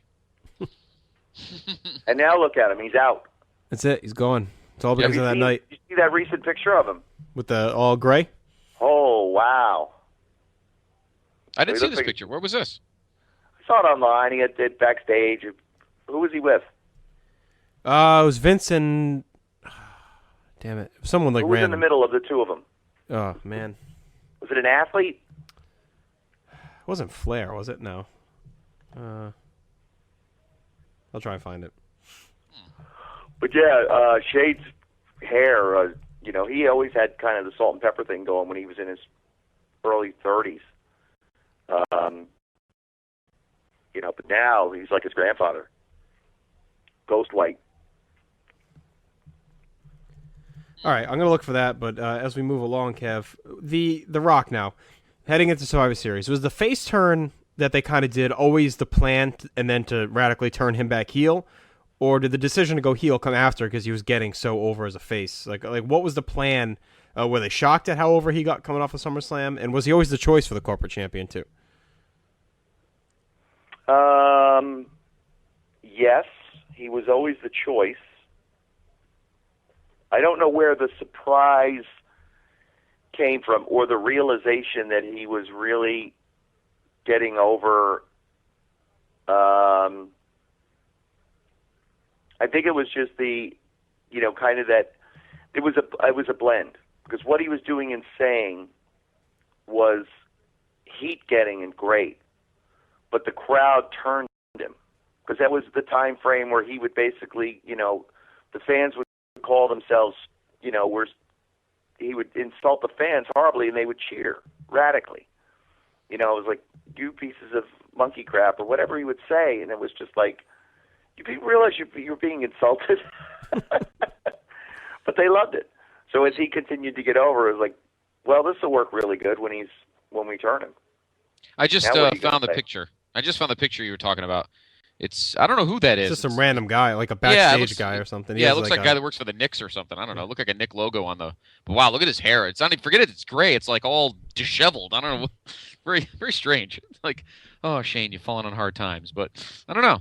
It's wow. He definitely got his dad's. You think he'll ever come back, Kevin? Nope. Really? Nope.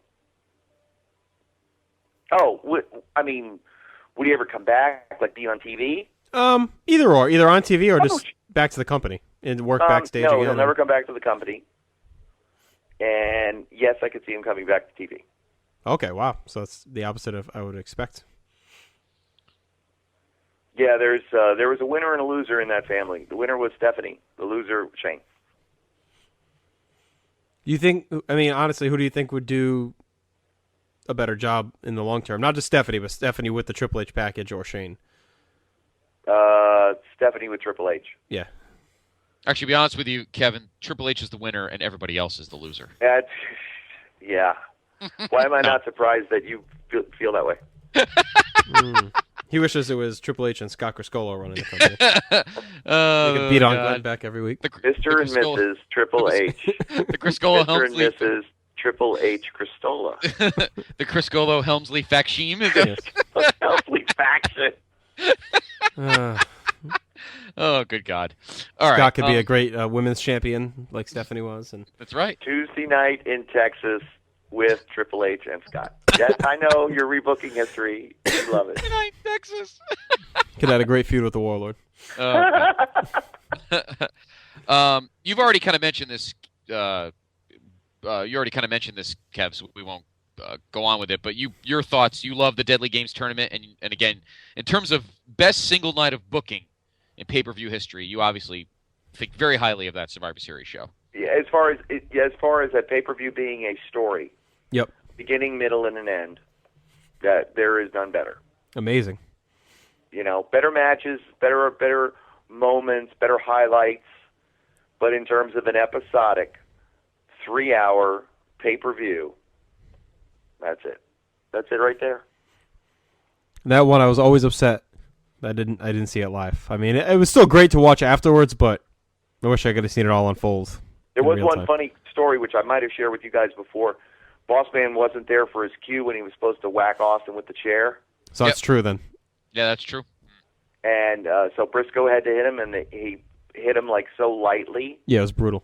They just said, in the production meeting, they're laughing about it, at any chance they could to rip Briscoe. But they referred to him as Tink, because that was the sound that, the chair made when it hit Austin.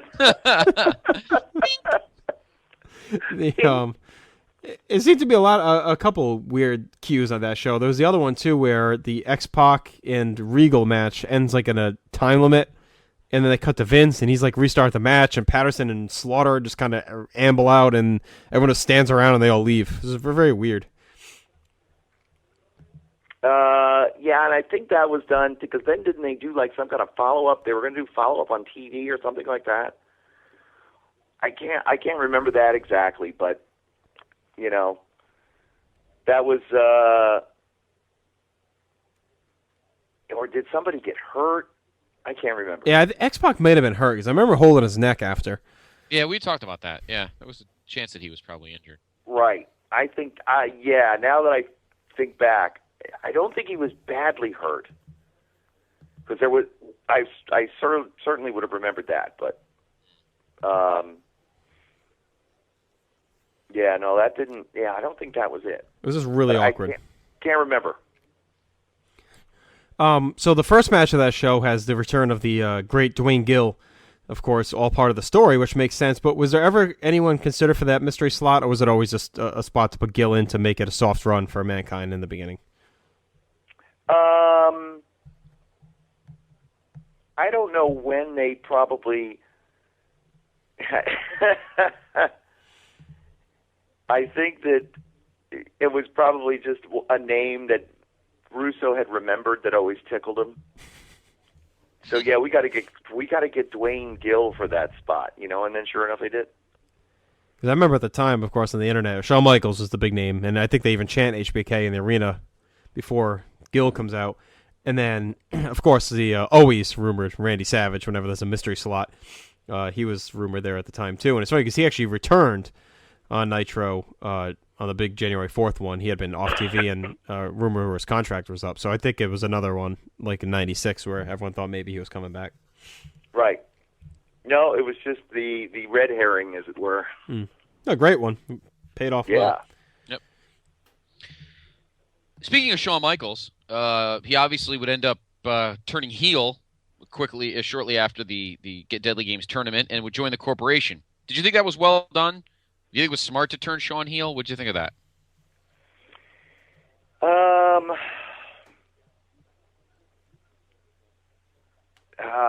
I'm trying to think of why that was done. They did it where he bashed X-Pac with the chair, and then Vince gave him all the power, the superpower as commissioner. Yeah, I think maybe it was just give Shawn something to do, and not that Vince ever wanted to make sure that he got a return on his investment. but I think he always wanted to. Because he had said, because they were like, we're paying Shawn a lot of money and he's not really doing anything. He's like, I would, for everything Shawn Michaels has given to this company, I would pay him just to stay home. So, but I think there was just always, what if we could do this? What if we could do that? And so yeah, I don't, good or bad, coming back heel Vader, to me that doesn't matter. It's just the reasons why he did what they wanted to do with him to have him come back. I think there was a hope that they could somehow get him back in the ring or whatever, just because he was so good. What if part of it too was just to give Vince a strong foil, because the heel thing only lasts like 3 weeks, and then he goes back to being face and helping Austin, and they play up the whole thing where he has absolute power because Vince gave it to him. So maybe it was just a setup to get someone to combat Vince power-wise backstage, maybe, or All right, there you go. Something like that. Makes sense to me. Now, I've been looking forward to this question. Mean, but go ahead. No. Well, not really, but of course, Kev, the sad events at the end of the year. JR had to come off camera. Not this JR, the other JR. Good old JR had to come off camera. He was overseas. I think it was during that stretch where they had the UK pay-per-view. Mm-hmm. Right. And his Bell's palsy came back. And he was off camera. Number one, what were your thoughts on that? But what were things like when that happened, when you found out about that? Number two, Rock Bottom. We'll talk about the pay-per-view as a whole, but Michael Cole sits in the seat with Jerry. And clearly, at least in my opinion, and I know JR agrees with me, I don't see why you didn't have that slot. You were already doing TV. So, part one, what were your thoughts when you heard about what happened to JR? Number two, why Cole and not you? I think I remember when the first thing that we worried about with JR was that he had a stroke. Ooh. Because I did not go overseas on that tour, but I remember just like hearing about it, and it was either Bell's palsy or it was a stroke. I just remember it being like, and my father had a stroke when I was 11 years old, and that just kind of like that scared me, because I remember what I went through, what my dad went through and how painful that was for him. And so, yeah, that was just something that caught my ear. And when I heard it was Bell's palsy, he was that had come back, I was like, all right, well, he can recover from that.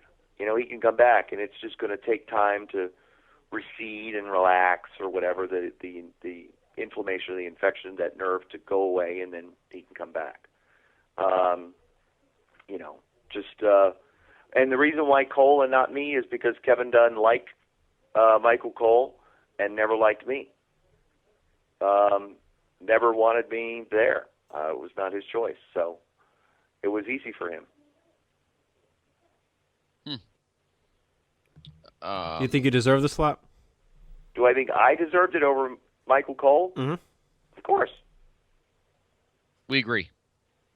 That was the best live heat that we ever did, because Jim Ross did produce us. Oh. Was it that one? Was that Rock Bottom? It must have been, yeah, because it happened like the week before, JR and Cole. No. It was Survivor Series. Okay. Survivor Series was the best live heat because JR produced us. Yeah, and he was still around. And commentary?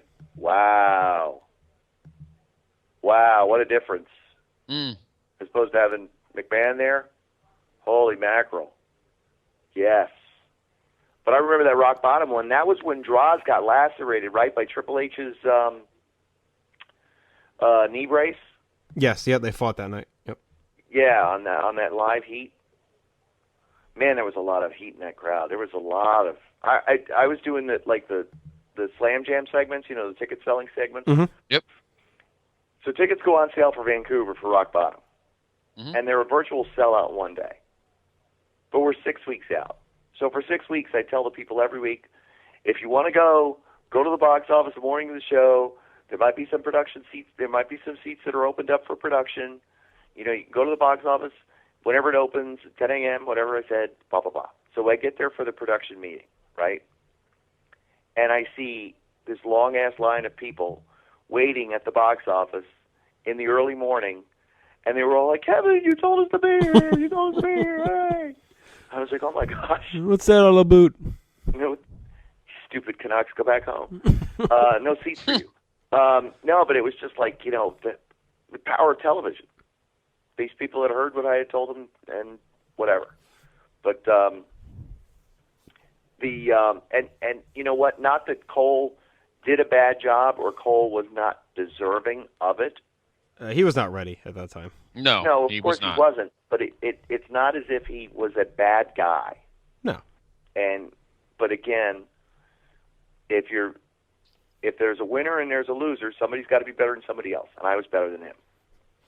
So. And I think it did a lot of damage to him long term because I think people remembered that, 4-month or 3-month stretch that he did every Raw on those pay-per-views, and they weren't great, and I think that hindered him later on when they tried to make him again, a lead commentator when SmackDown started and everything else. I think that held him back a little bit in the fans' eyes. I think that's fair because he's the guy who replaces Jim Ross. And the guy who said the stairs weigh 10,000 pounds, whatever the tombstone weighs, 2,000 3 tons pounds or something. Yeah, exactly. But that's Vince Russo, right? Stirring the pot. So. Any idea why they didn't go back to Canada for a while? They were there so many times from like '96 through this time, and then this is the last show in Canada for a while. Any idea why they just stopped going back up there? It seemed like it was such a home for them for a while.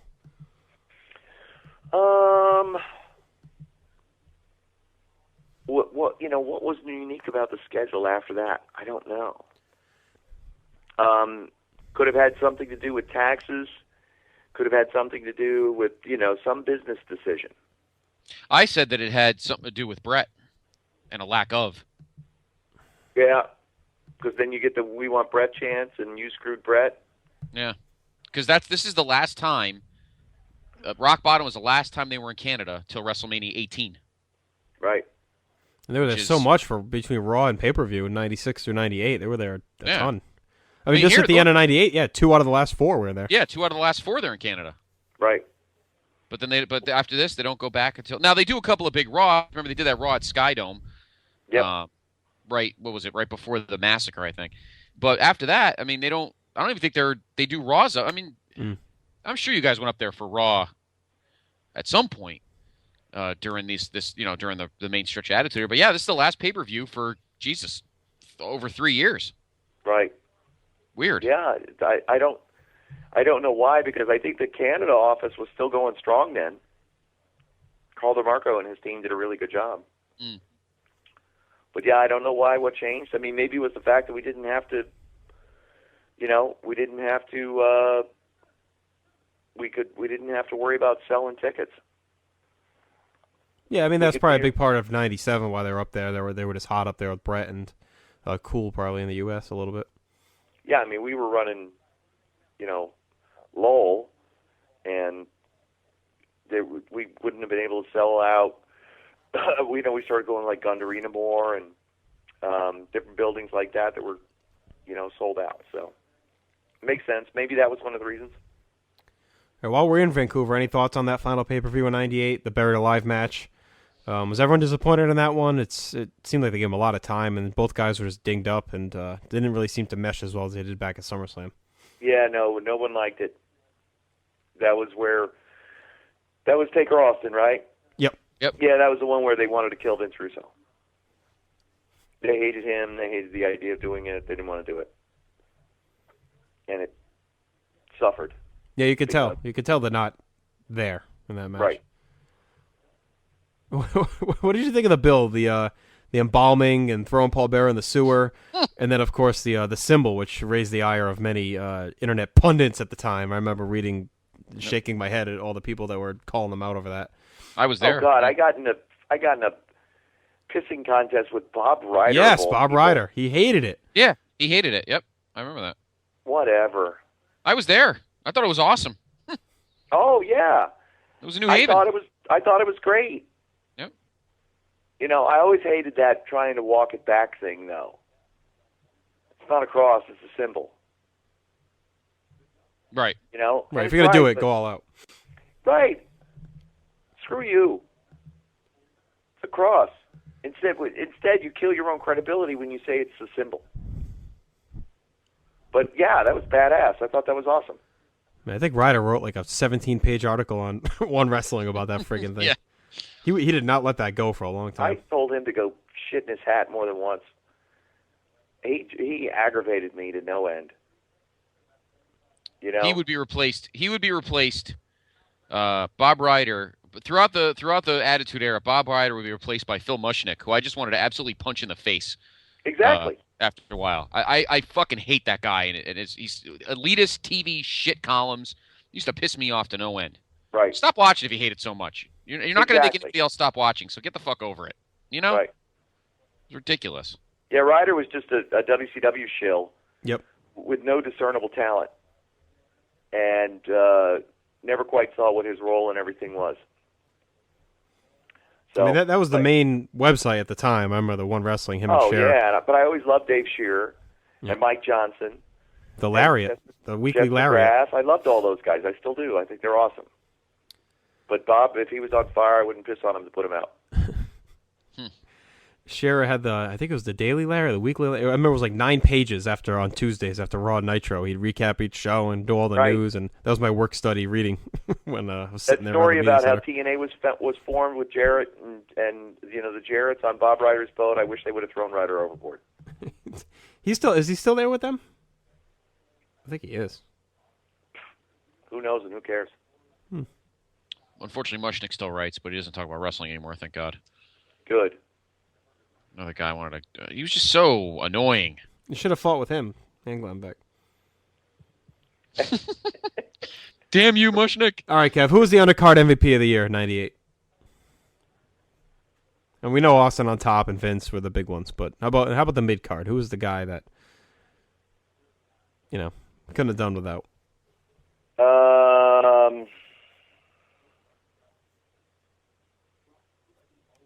Wow. Damn, there was so many guys. That was the other thing. That was the roster was so full. Come on, give me some names here. Help me out. Skull, Abel. No. I mean, Gang Wars. Yeah. Well, you love the Gang Wars. We know that. Rock, Shamrock. I guess would be two of them. Owen, although he was kind of up and down. Val. Val came in kind of late. Triple H, D'Lo, X-Pac. X-Pac had a good year. D'Lo had a good year. Not really. How about Mankind? Well, he was kind of a main eventer for most of it, though. Yeah. I'm thinking, some of the new guys, the Edge of the Christians, but I don't remember them being like super standout stellar. Gangrel had a pretty good year. Taka started well, and then he faded. Who? Taka, Michinoku. Yeah, he was hot and then faded off.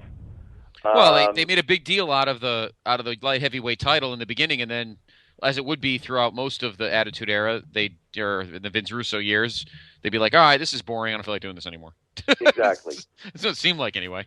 Yeah, we were talking about that. How they should have made Kaintai go for the title and take it back to Japan or something crazy. Like, they feuded, but they didn't seem to give a shit about the title. Because belts don't matter. Yeah. Well, They're a prop. He doesn't matter. Yeah. I think, really, as much grief as I give him, the mid-card MVP of that year has to be Vince Russo. Because, I'll tell you why. As ADD as he was given a lot of young guys and came up with some really good ideas. Mm-hmm. Not all of them were great. The Brood, Val Venus, and that's pretty good stuff, And they all weren't home runs, but that I thought was probably like the strongest like mid-card class that those guys got over quick, and then they were able to kind of help, be the bridge between segments 1, 6, and 10, 11. On the rest of the Raws going forward. And so, yeah, I mean, kind of a guy. I remember Bob Holly having a lot of real good matches. Mm-hmm. Oh, my boy Mark Merrow in his douchebag heel role. Yeah, that was kind of fun. Yeah, I love that stuff. That was different. He's such an ass. So, yeah, maybe Shamrock, maybe, but there was a lot of, the leap from the gang wars all the way to this now. There was a lot of guys and a lot of guys to get over, so very fun. Mm. All right. The year is over. How do you think the company felt?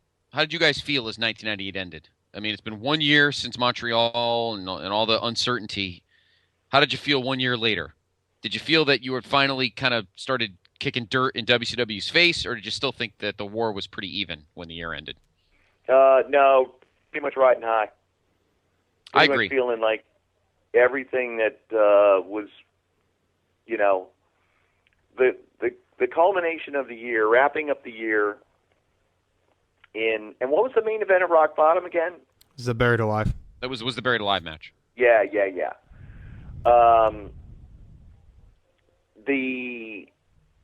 The last match of that year on pay-per-view, not good. But where they were going with everything through the year, again, it was more about the television and less about the pay-per-view, and everybody felt really strongly heading towards Rumble and then Mania. And they turned out to be pretty right.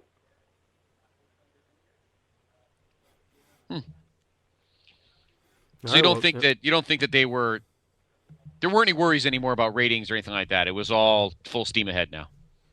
Yeah, it was more like, well, how high could we go?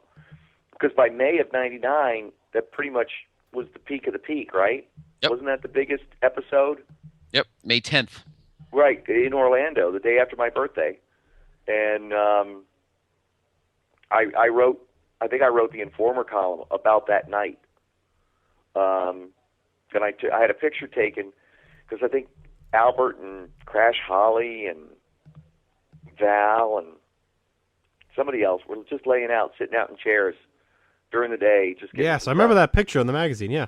Yeah, and it was just, everybody was so relaxed. And it was such a great atmosphere and such a great locker room. And the war was over, and we had slaughtered and surrender. It was time to surrender. But, looking back on the whole year, it was pretty damn good.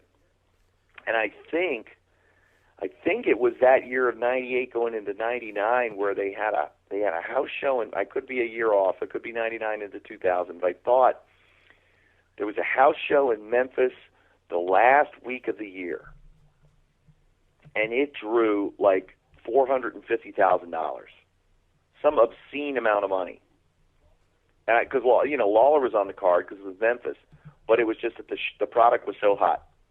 And I could be a year off, but I seem to remember it being '98 into '99. I'm looking now on Graham's site. Yeah, I am too, actually. I don't see it in '98 because it ends, and we'll start our next time you're on with us. We'll start with the right. Well, I might be a year off. Awesome Worcester show, but yeah, it was feeling good. End of '99. Yeah, right here, December 30th, 1999. 18,008 sellout at the Pyramid. Okay, yep. So I was a year off, but damn, right? Yeah, Lawler and Midian. So there you go.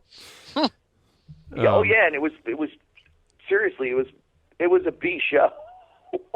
Well, Triple H and Rock were on the main event. I mean, that's pretty good. Yeah, Triple H and Rock. Other than that, right? Yeah, X-Pac, W. Yeah, we'll get there. Good crew, but nothing like Right. Yeah, not the main. Triple Tower of Doom. Flaming Midgets. We weren't doing any of that stuff. That would have been great if you did Midgets on Fire. That would have been awesome. I'm ready to book it. But so when do we get to cross the bridge into 1999? It'll be a little bit because we got to get through some of the shows, and we got a lot coming up with Mania preview. A couple things though I wanted to ask you. First of all, Kev, I did check in, and Shelton and Charlie Haas did wrestle 2006. Hang on, Grant gave me the details. April 17th, Raw from St. Louis they fought, and then they had some house show matches. This is when Haas returned to the company. Gotcha. Also, we want to have you back on. We had Scott Hudson on a few weeks ago. What a good dude. And it was awesome. We had such a good time. And like you, he said he'd come back and join us anytime. So I'd like to have you and him on together just to sit around and bullshit. Okay. I think that'd be a lot of fun. Just kind of get that competing, what was going on in each company, at the same time. Because we got into a lot of his career, and we actually spent more time on Global than I think anyone wanted to hear about. But I was such a Global fan growing up. I'd want to hear about Global. Oh, so good. He talked about a lot of it. It was interesting. I watched that religiously as a 12-year-old.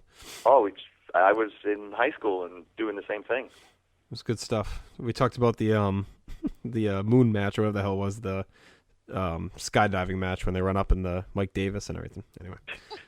God. So, yeah. Scott and I are very much, every time, because we've done interviews together before, and we never called a match together, but that was actually Dusty's idea. I'll tell you a quick funny story. Yep. We were doing an independent show in Florida for my buddy Casey Thompson in, I think, 2003, 2004, 2005, somewhere around there. And it was for down Fort Lauderdale. So anyway, all these TNA guys were booked, and Dusty and me. So the limo pulls up to take everybody over to the building from the hotel. And it's AJ Styles and Shane Douglas and this one and that one, and everybody gets in. And the door, there's no more room? There's no more room? Okay. And who's standing outside the limo? Me and Dusty. Door closes and it drives away. So there's me in the dream. So these two young guys who were driving, picking things up and doing runs, I said, hey, listen, can you guys give us a ride? Yeah, sure, I got my truck. So the dude pulls up in some beat-up, SUV. And we jump in, and Dream's in the front, and I'm in the back. And he's like, well, it's good for my gimmick, baby. Pulling up a limousine, it's not right, So anyway, here I am in the state of Florida with my idol, Dusty Rhodes, who was my favorite wrestler growing up, and I just was over the moon. And I have very few pictures with wrestlers. He's the one guy that I said, can I have a picture with you? Because I'm a big fan. And, of course, so he paid me a great compliment. He said, Kevin Kelly, if I had $1 million right now, I'd get back on Turner. I'd put you right back there. Put you and Scott Hudson together in the microphone. It would be the best show ever. Awesome. Dream, baby, you get that money and make that call. I'll be right there. Make it happen. Make it happen. But yeah, so anytime Scott and I have done interviews together, it's like one brain because I think we both think on the same wavelength on a lot of things. So you're going to hear a lot of us in agreement with the other. Yeah, well, that's what made me think of doing you guys having you on together because talking to him reminded us a lot of chatting with you. And just a guy like you, just a fan, and it reminded me of that time we had you on and we just talked about, the stuff you liked growing up. And I want to do that more with him than talking about his career that we did last time. He tells a great Larry Zbyszko story at the end of that episode. So for anyone out there who hasn't heard it. His life and his career goes parallel with mine, but completely different circles, like very little crossover.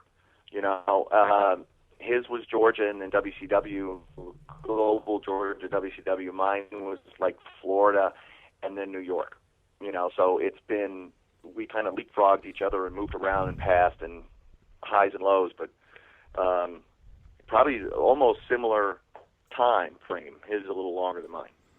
And that schedule you told us about earlier that you had this weekend, that was his life for like 4 years, doing, flying to Nitro, and then he'd come back to work in Atlanta, and then he'd go out for the paper.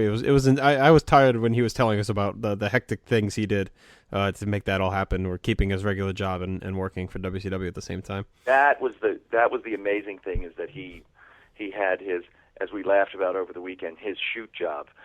That was one of the things we were talking about over the weekend. But it's that's just his life outside of wrestling is certainly much more interesting to me than wrestling itself, being in the law and everything like that. I'm fascinated by him. I think he's a very smart guy. Yes, and a cool guy, and he definitely seemed interested in the same, so we'll get you on together. Okay. Soon. So we're going to go ahead and wrap up PTB Nation. Hope you enjoyed our yearly or semi-yearly, or what's 6 times a year that we can say? 6 yearly? Bi-monthly. Bi-monthly?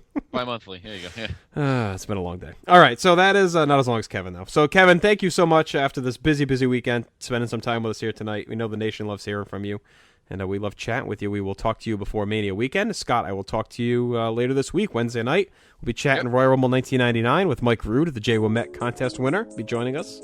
And we'll talk all about the Mick Foley Rock Chair Shot Fest.